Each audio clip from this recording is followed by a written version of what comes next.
Hey Emily, how you doing? Got your package in the mail. Everything arrived, fantastic. It's in good shape, and we'll get started on this. This is actually probably the first time I've ever done a video like this where I've actually gone through the process of talking about electrolysis. Most everything, if you've seen, is all like before and after pictures only. So um, it's amazing how much detail I'm getting into. So, but I hope that through this video and through this process, you get a good understanding on how electrolysis works, and hopefully that this video I might probably end up using it and posting it on my page. Um, but by the time you see this, as of this recording, I'm almost done with the oxygen chute, and that has turned out fantastic. So, really looking forward to that. The lock, I'm gonna baby that thing because it is so small, and I'm gonna use a small charger on it, and it's in the video. It's the one that's on the far left of the video when it starts. It's a real small jewelry cleaner that I purchased from Calico some years ago. So I'm going to use that one just to do the little lock clasp on it. Most of the time that I got people come by the house here, and I kind of run through it real quick exactly what I'm going to do. So I'm kind of like already I've recorded a whole lot of this stuff already, and is the detail I'm trying to make sure that I cover everything for you, and that way you totally understand it. And like I said, if this works out good, which I've already looked at part of it, and it looks like it's going to, I'm probably going to post this video up on there. So I'm going to break away from here, and I hope you enjoy it, and I hope you get a good understanding of all of this and how electrolysis works. It's a cool process, it really is, saving artifacts and stuff. But I appreciate you sending stuff down and entrusting me in cleaning this stuff for you. And yeah, and if you got any questions after this, just let me know. And if I can help you, and I'll answer questions and do whatever we got, get you through it. So, but and like I said, there was a lot of detail with it and what I've recorded. So I think it'd be good. I really do. So um, we'll slip into the next slide, and I'm trying to cover everything. So hope all's well your way. Hope family's doing well, and I'll talk to you soon, and then we'll get right on into this, and then we'll go from there. Alrighty, and talk to you in a little bit. Alrighty. Here are some of the different battery chargers that I use for electrolysis. The most preferred one by a lot of people that do this are the ones that are multifunctional with multiple settings. And like this older style shoemaker, which is right here in the middle. And it has several different settings on it. 6 volt, 6 amp, which is over here to the left. 12 volt 2 amp, which is there, and then 12 volt 6 amp, which is to that side. Now, a lot of the newer ones that you can buy now, say at Walmart or the auto parts stores, are the typical shoemaker here. And this one is a 10 amp charger with a 2 amp maintenance or maintainer. So there's no settings that you can change on it, and it just steady charges. And then one of my favorite ones right here for smaller objects is this Calico Kelly Clean jewelry cleaner. And this one right here is great for smaller items, such as gun tools, small iron objects. I've even used it on silver coins that have had green crud and stuff like that on them. And it pushes them off and cleans it up. It tarnishes just a little bit, but then I'll use baking soda paste and kind of buff that out a little bit, but it will clean up. The middle size one right here with multi-charges on it, this one here, I'll use it for anything from bayonets to medium size artillery shell frags, big padlocks, and horseshoes. This one over here, as far as using it, artillery shells, big naval frags, anything that's really big in cast iron, you really won't hurt that type of iron relic with that. And then behind it, I got different size totes that I use for cleaning. Got a 3-gallon bucket that I use for larger objects there. And if it's the medium-sized items, I got like a 1.5 gallon container here that I use. And then for the smaller calico jewelry cleaner, I just use, a little small Tupperware container. Holds probably a pint or something like that. But for the solution that I use with all of them is regular Arm & Hammer baking soda. And I'll use, for larger items, I'll use probably like about 4 tablespoons of baking soda in the big bucket here with about 3 gallons of water. Mix that up real good, and then as I drop down, I use a little bit less, probably 2.5 tablespoons in that. And then smaller items in this bucket right here, I'll use no more than maybe about 2.5 teaspoons of baking soda in water with that. Now, regular tap water will work. A lot of people like using distilled water. I really haven't seen any difference at all. So I just use regular well water that I have here at the house. Now, as far as the cleaning plates, a lot of people like using steel, and a lot of people like using stainless steel. I've found that I have better luck with stainless steel plates if you can find them. And they would go in, if I mixed up my water, put a 1.5 gallons in here, and then my baking soda mix, I would use stainless steel plates. I would set down in there, and then when I get ready to hook it up, the main thing you got to do with any iron, anything that you're going to clean, you got to make sure you got a good connection. So your positive would go to this back plate here, and then whatever you're cleaning, the negative goes to. Electricity runs from negative to positive, so the electricity will go into the item that you're cleaning, and it will push the rust off of it, and the plates suck that up into it. And then, and just do that with whatever size tank you use. And the bigger the tank that you use, the more plates that you need. And then, of course, the smaller you use, you don't need as much stainless steel. And I've got smaller pieces that I use when I do small coins and stuff like that. I do have a tank that is already running right now, and I have a rifle barrel in it. And you might be able to see right here, but I've got 2 plates. I got a large one on that side and got a smaller one on this side, and you can see the rifle that's laying right down the bottom. All that white stuff is foam, and that's the electricity running through the water and pushing through the iron to push the debris off of it. I'll probably pull that out here in a few days, but that has already been down in there like 2 days now. And then I'll pull it out and brush it off, and then look to see how much iron's left on it. And then if I need more, then I'll put it back in there and let it cook. But you can see the positive is going to these plates here, and my negative is going down to the rifle barrel itself. So I'll let that clean like that, and like I say, come back and scrub it down real good. But I'll set up another item here shortly and show you how it's done. But you really need to make sure that you have a excellent connection to whatever you're cleaning. So you need to use a file or Dremel tool to get down to good metal, so you get a good connection. And once you do that, then the electricity will flow through it and clean it up really good. And it'll take a little while, a day or so, depending on the size of the object. All right, so I'll get set up here in just a minute. All right, I'm going to clean a small piece of iron here, and I'm going to show you the setup that I use with my tank and stuff here. But before I set all that up, I just want to show you about making sure that you get a good connection on any iron object that you clean. Here I got an oxen shoe, and if you can see right there, I use my Dremel tool and just a little teeny grinding wheel on it, and I get down to good metal right there.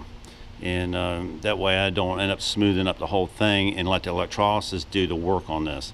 So I prepped this, I've got this ready to go, so my clip will clip right there on that, and then electrolysis will do the rest. Next, I use baking soda, and so I'll put just a couple of tablespoons of baking soda in the water. Doesn't take a whole lot, and just regular old baking soda that you use like in your refrigerator and stuff. And then I'll fill my tank up probably about 3/4 of the way, mixing this stuff up real good.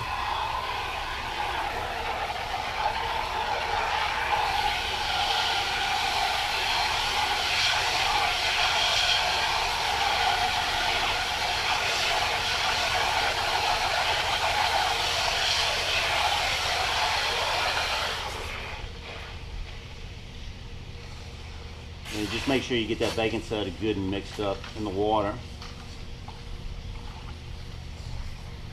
And it'll blend in. Some people use regular tap water, or others use distilled water, but I have no problem. I use well water, is what I got here.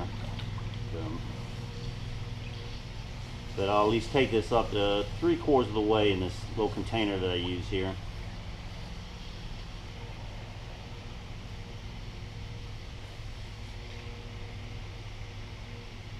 And almost there.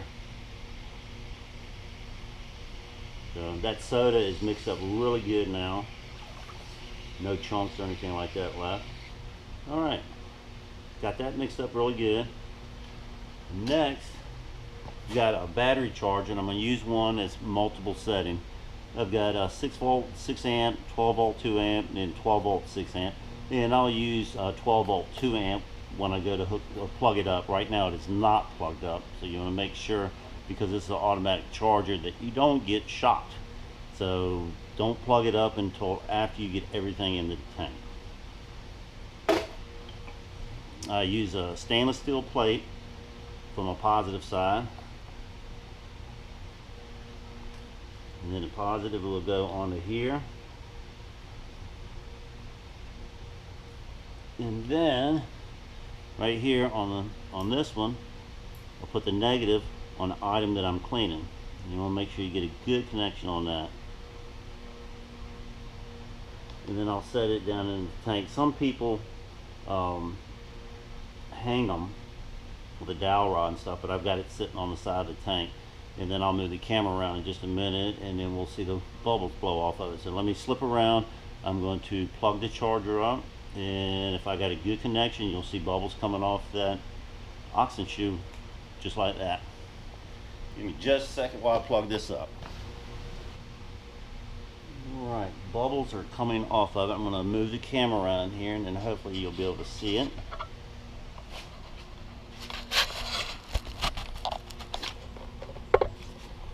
I can just start seeing the bubbles coming off the end right there, so I got a decent connection there. And I'll let this cook for probably at least a day, and then I'll come back and check on it, take it, put it underneath some hot water in the kitchen sink, scrub it down with a wire brush, and just let the and then look at it after that and see if it needs to be in the tank for a little bit longer. But as it goes on, the electricity starts running through there, it'll start bubbling even more. But never ever stick your finger into this water. It'll give you a nice little shock. And always do this out in the garage, not inside the house. Alrighty, well, I'm going to work on a lock here in a little bit, but I wanted you to see this, and that's how simple it is to set the charger up. I can see the bubbles coming off the plate here, so it's working. Alrighty, well, that's the setup. I'm going to actually take this and move this into the garage and out of the way, as I'm outside right now underneath some better light. Alrighty, we'll do the next one here in just a bit, and we'll check back on this one tomorrow. Alright, it's been about 20 minutes, but you can see the bubbles really coming off the iron right now, right in that area there, and then over in here. So it's getting a good charge to it, and like I said, we'll let it cook for a little bit, and tomorrow or the next day it should be ready to scrub real good with a light wire brush, and we'll go from there and see how it looks. Alrighty. It has been roughly about only 4 hours since I put the oxen shoe into the tank here. And I can already see a pile of rust is falling off of it. I'm going to turn the charger off before I stick my hands in the water, of course. And then I'm going to show you how much rust has come off of this thing in a short period of time. This is, I can tell a whole lot of it has already. So let's unplug this thing. Okay, power's off. And we'll pull this thing out here. Look at that. Watch this. Let's see how much just flakes off. It just comes off like snake skin. And we'll rinse it off in the water down here. And you see where it's gotten down to the metal there. Just a little bit of, right there, you can see just a little bit of rust on right there that's left, but it's down to core metal already. So I'm going to rotate this thing around, and look at here, you can actually start seeing the holes where the nails went through the shoe right there to hold it onto the hoof. But that is cool. Alrighty, well, we're 4 hours in, so I just want to show you that. I'm going to hook this back up and let it go a little bit longer, and we'll get this thing good and clean. Hook my battery charger back up to it here. A little clip now that I got good metal here. And then we're going to flip it around to the other side. Alrighty, we'll check on it later. Alright, it is the next morning, less than 24 hours later. And you can see down in there, you can see the bubbles are really ripping off of the oxen shoe there. So I'm going to cut the power off of it. We'll take a look at it and then take it inside and scrub it down real good underneath some warm water. So let me go over here and unplug this.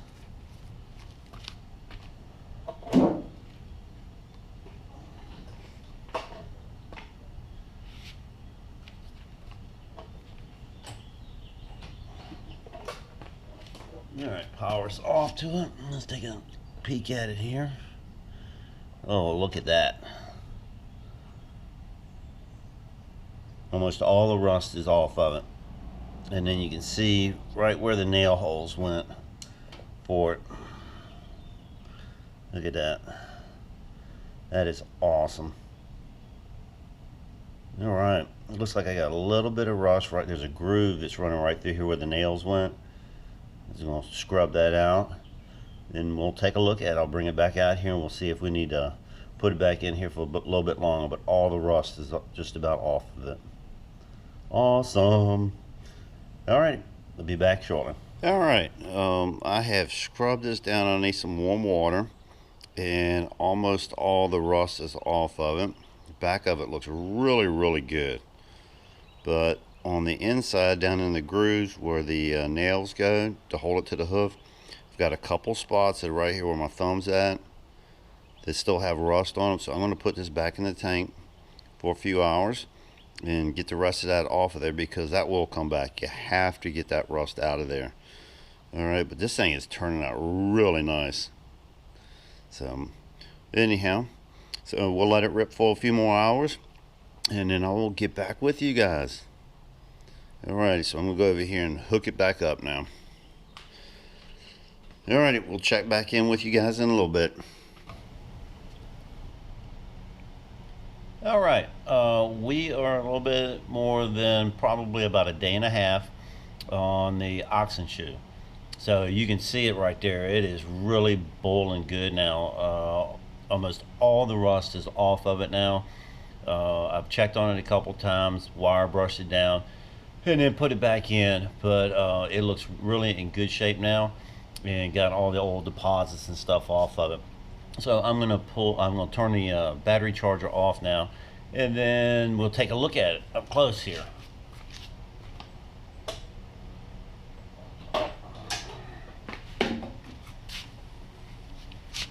Alright, now it has stopped bubbling. Electricity is off. And let's take this thing out here. Oh yeah, look at that. That is clean. That is what electrolysis does right there. All the way around. That's awesome. Nice and clean, no rust on it at all. So what I'm going to do now is I've got a wire style toothbrush right here, and I'm going to go into the kitchen, run this thing underneath hot water, and I'm going to really just scrub it down really good, and I'm going to come outside and then I'm going to dry it out with some acetone. So I'm going to break away here for a second, scrub it down real good, and then we'll see what we got once we dry it out. All right, there it is. There's the oxen shoe. I got all the rust off of it, both sides. You can see the deep groove too where the nails went in. That's just incredible right there. But you can tell they're old square nails that went through there. Look at that. That thing cleaned up so nice. All right, so one of the tools I used while I was in the house, of course, I had a toothbrush style that's a wire brush. You can get this at any hardware store. And then also I've got an assortment of dental tools, and they're always good to have if you can come across those. But they're great for digging into grooves and stuff like that and getting out any of the impurities that are left and getting them out, because you want to make sure you get all that stuff out. So what I'm going to do now, I just got done having this underneath hot water, so she's still warm. But what I like to do is put it in a bucket, and then I like to dry my items out with acetone. And painters use this stuff to clean their brushes and stuff. What that does is that draws all the moisture out, and it gets everything just dried up to where there's nothing left, and then we get ready to seal it. So what I do is I just put enough in here just to cover it up, and then I'll let that sit, I don't know, about 30 minutes or so. Let it soak up in there real good, and then we will get ready to seal this thing up. All right, for my sealants, most of my iron objects, I like to use Rust-Oleum, and that is a flat black. And you can get this at any hardware store, Lowe's, Home Depot, Walmart, anything like that. And then after, I'll put 2 coats of this on each side of the shoe, let it drop real good, and then I finish up to give it more of an antique look. I like using the Krylon matte finish, M-A-T-T-E, matte finish. So that works out really well and gives it a good antique look after that. So that's what I'll be doing with that. The oxen shoe is out of the acetone, drying in the air right now, and we're getting ready to go put the first coat of flat black on it. So we'll head outside here in just a second. All right, so I have my paint can shook up really nice, and I'm ready to put the first coat of spray on the oxen shoe.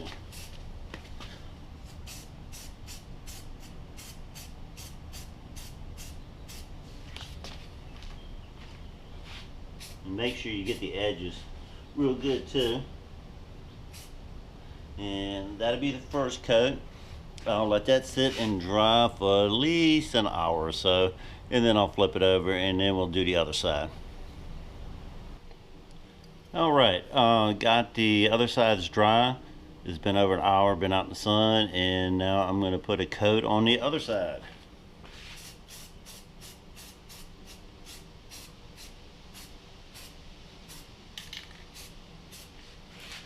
All right, so I'm going to let that dry, and then what I'm going to do is repeat, put a second coat on it, and then I will put the matte finish on it.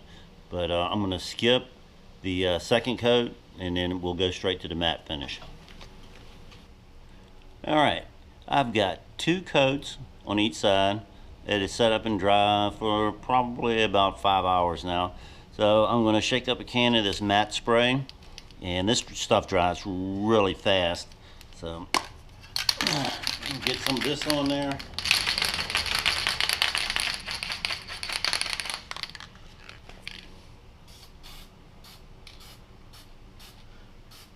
And don't take much of this.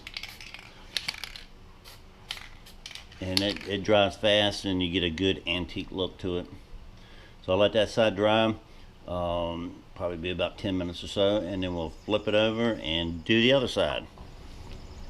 It's been about 20 minutes with the flat mat. It dries super fast, and now I'm going to put a coat on the back side.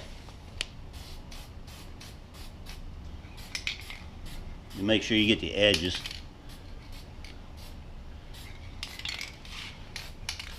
All right, and give it about 20 minutes, and guess what? We are done.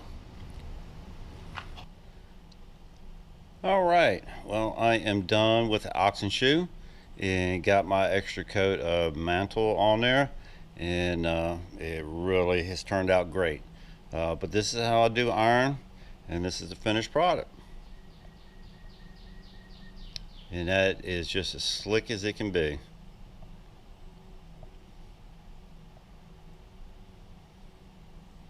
But that turned out really well. I'm happy with that. And that coating and the electrolysis and everything, that will last forever. And make a great display piece too. Alrighty. Well, that is it for that. So I just wanted to show you how all that went. And really happy with that. Hey, Emily. Well, I hope that covered all the bases for everything for doing electrolysis on iron. There's a lot of steps to it. I know the video is kind of long, and I apologize for that, but I just want to make sure I got everything covered for you, and that way you'd understand the whole process. So basically, all in all, that horseshoe took, or the oxen shoe, excuse me, took roughly about 2 days. I needed to make sure in the grooves where the nails went that I got all that rust out of that groove. So got all that done, got it sealed up. Took a little bit over a day to paint, dry, and let everything seal up. But anyhow, there's a lot of materials there to do all of this. A lot of work, but it's fun.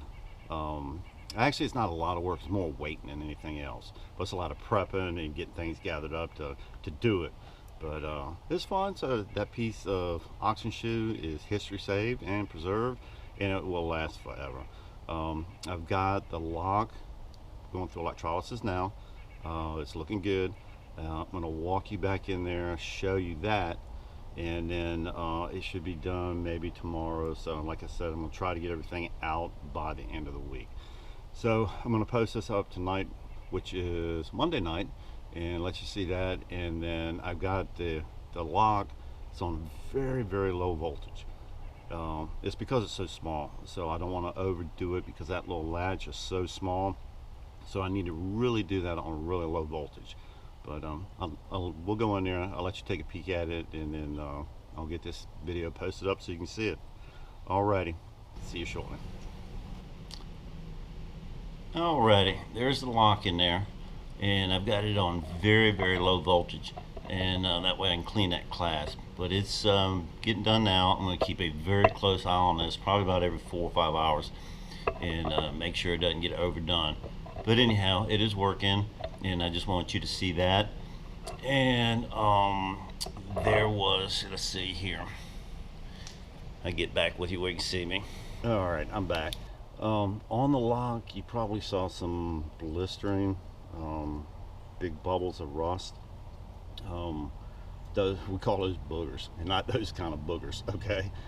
It's just where rust blisters up. And so hopefully I can get that pushed off the lock, and then you get a nice smooth surface on that thing. But it's solid, and it should clean up nice, and we'll have it done here shortly. All right, well, I'm gonna go upload all this stuff, edit, crop, do all that stuff, and any mistakes I made, cut them out, and get this to you so you can see this. Alrighty, so and like I said, if you got questions afterwards, just shoot me a message, let me know. If you end up having to try this, but be careful around your kids. They can't stick their finger in that water, okay? It will zap you a little bit. All right, always make sure you cut the electrolysis machine off. All right, so time to go upload this and get it to you. See you in a little bit.